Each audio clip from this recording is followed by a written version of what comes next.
Why We Communicate, a presentation by Sarah Aide and Mackenzie Korb. Please follow along in your Looking Out, Looking In text, pages 4 till 10.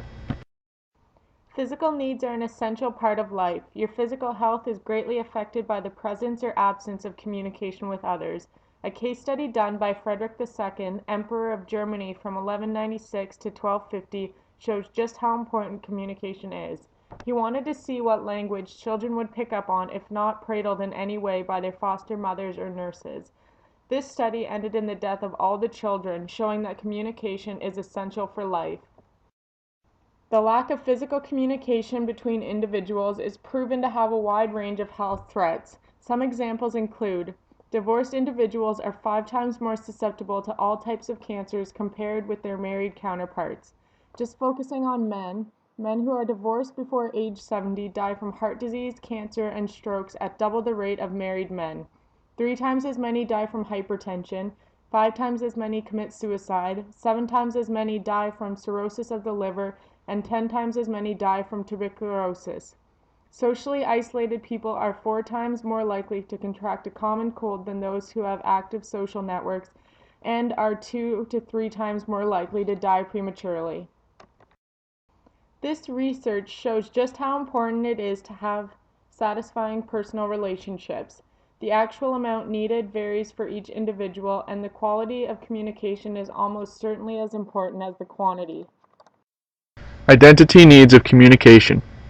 Communication, as you'll see, is an extremely important part of the human culture for basically everything we do, both physically and emotionally. On a more internal level, communication has been shown to be the basis of self-image and self-worth. Humans develop their identities through communication by analyzing the reactions of their peers.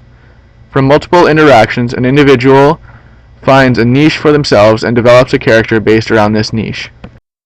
As with the case of the wild boy of Aveyron, it was shown that without any human contact, the boy had no social behavior as well as a developed language.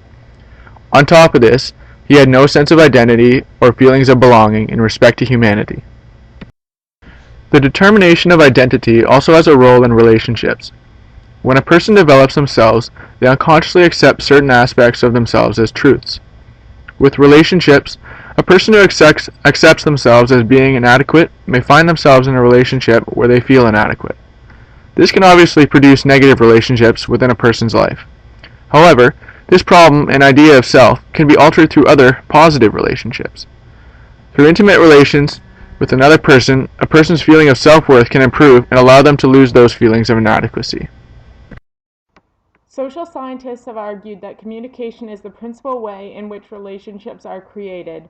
A wide range of social needs are satisfied by communication, including pleasure, to have fun, affection, to help others, inclusion, to feel less lonely, escape, to put off something you should be doing, relaxation, to allow yourself to unwind, and control, to get something you don't have. Communication is the key to meeting the listed social motives, making your life feel less empty. Theorists have even gone so far as to argue that communication is the primary goal of human existence. Practical goals. Communication can also be used to accomplish practical goals. Communication scholars define these as instrumental goals, using communication as a stepping stone to further oneself.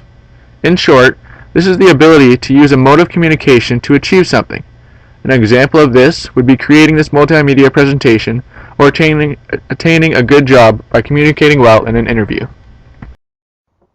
A psychologist, Abraham Maslow, suggested that human needs fall into 5 hierarchical categories. Individuals need to satisfy the lowest need before they can work their way up the pyramid. Physical needs such as having sufficient air, water, rest, food, and the ability to reproduce must be satisfied before one can focus on the next level, which is safety needs. Safety needs includes seeking protection from threats to our well-being.